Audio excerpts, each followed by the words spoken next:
তুমি আবার কেন এখানে এসেছো? যেভাবে কাজে ফাঁকি দিতে শুরু করেছো, নিজ্ঞাত বুঝতে পেরেছো চাকরিটা চলে যাবে। আর তাই জেনে শুনে মোহরকে ম্যানেজ দিতে এসেছো, কি ঠিক তাই না? যেমন তুমি এই কোম্পানির চাকর হয়ে আমার দাদার প্রশ্রয়ে কোম্পানির মাথায় উঠে বসে আছে। তুমি আমাকে চাকর বলে? তুই কদিন আগে করে রেজিস্ট্রি করে বিয়ে করছিস, ওনা তোর হাজবেন্ড?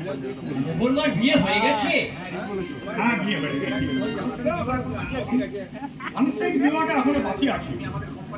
তুমি আমার কোম্পানিতে অনেক পুরোদিনের ওয়ার্কার, তুমি 30 বছর এই কোম্পানিতে কাজ করছো, তাই তোমাকে বিয়ের সময় নিমন্ত্রণ করবো, তুমি যেন নিশ্চয়ই আসবে। আসবো বাবু, আসবো, নিশ্চয়ই আসবো। আমার মোহন মার বিয়ে আর আমি আসবো না, তাই কখনো হয়? এ বিয়েতে আমি খুব মজা করব, খুব আনন্দ করব। দাঁড়াও বিধান কাকা, তুমি যদি 30টা বছর আমাদের কারখানায় কাজ করো, তাহলে এদের খামার বাড়িতে তুমি কবে কাজ করতে গিয়েছিলে? ওই বলতে পারবেন। তোমার একটা ছেলে আছে বলছিলে, সে নাকি ইঞ্জিনিয়ারিং পাস করে ঘরে বসে আছে, কোথায় সে বলো? হারিয়ে গেছে। হারিয়ে গেছে? মারা গেছেই তো বাবু। যে কাছে নেই তাকে কি বেঁচে আছে বলা যায়? সে আর স্বার্থপরতার হাজারে বিক্রি হয়ে গেছে, তাই তো সে আজ আমার কাছে মৃত, শুধুই মৃত।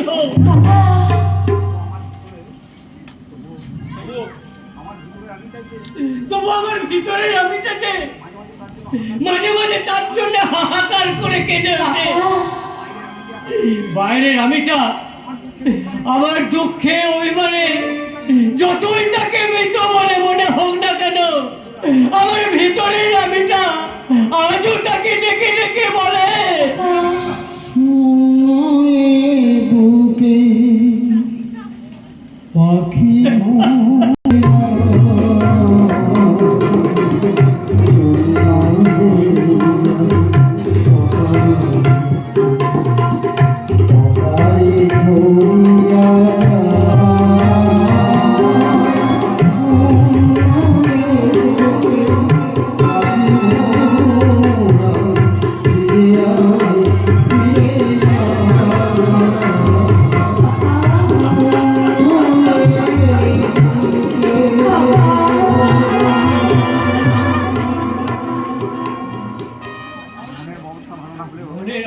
ভালো না হলেও ভেঙে পড়ার মতো মানুষ আমি নই। যা হারিয়ে গেছে তার জন্য আমি একটু ভাবি না, আমি একটু ভাবি না।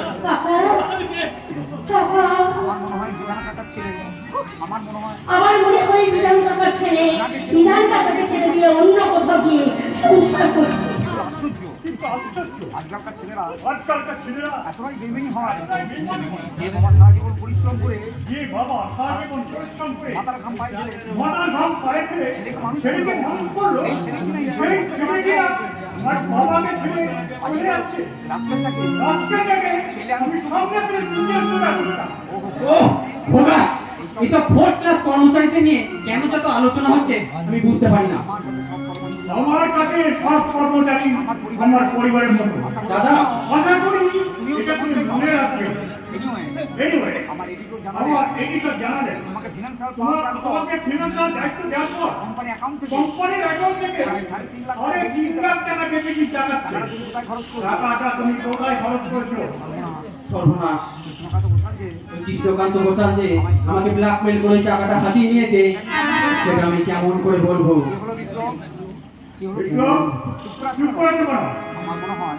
আমার মনে হয় টাকাটা চোরের ওপর বাটপাড়ি হয়ে গেছে। তা কেন হবে? টাকাটা এই যে মানে যারা আমাদের কাঁচামাল সাপ্লাই করে, ওই যে আগারওয়ালা কোম্পানি, ওদের আমি পেমেন্ট করে দিয়েছি। এত কম টাকা তো পেমেন্ট হয় না, কিন্তু আমি বিজনেস পলিসিটা একটু অন্যভাবে অ্যাপ্লাই করতে চাই।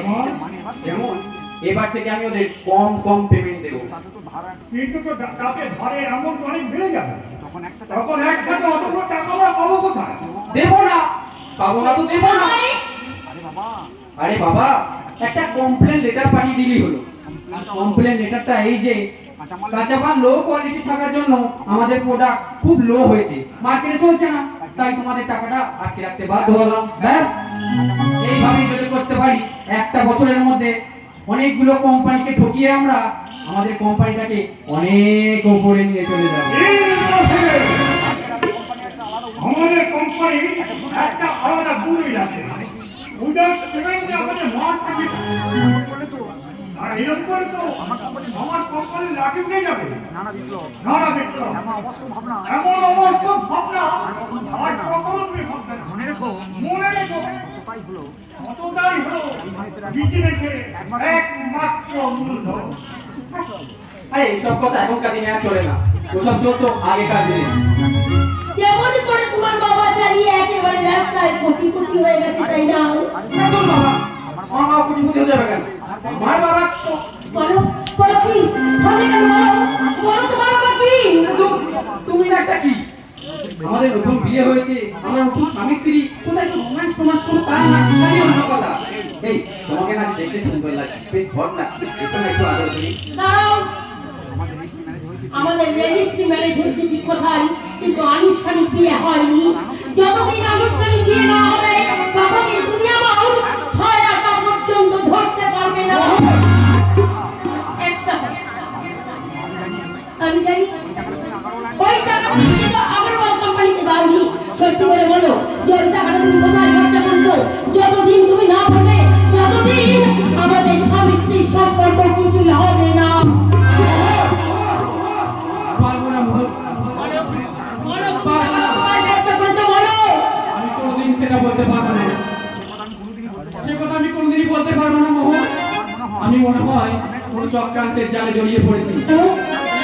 হ্যাঁ, আমি মনে হয় কোনো চক্রান্তের জালে জড়িয়ে পড়েছি। সেই জাল থেকে মনে হয় আমার বেরোনোর কোনো পথ নেই মোহন, আমার কোনো পথ নেই। আমিও তো তোমার এই মিথ্যের জালে জড়িয়ে পড়েছি, কারণ আমি জানতে পেরেছি তোমার বাবা সবটাই মিথ্যে। তুমি বিবেক যদি আমার সাথে এই করে না করতো, তাহলে তোমার চক্রান্তের কথা চাই আমি কিছুতেই ধরা দিতাম না। কখনো না, কিছুতেই না। করে বলবো তোমার রবিশ, আসলে মন কি যে চায়, কেন সে পালিয়ে বেড়ায় তোমার থেকে, কি করে বলবো তোমার, কেন এমন হাত বাড়ায়, আবারও হারিয়ে এসে যায় তোমার থেকে, কি করে বলবো তোমার আসলে মন দিতে চায়, আবারও হারিয়ে এসে যায় তোমার থেকে, তুমি জানতে পারোনি কত গল্প ঘুরে যায়, তুমি চিনতে পারোনি আমাকে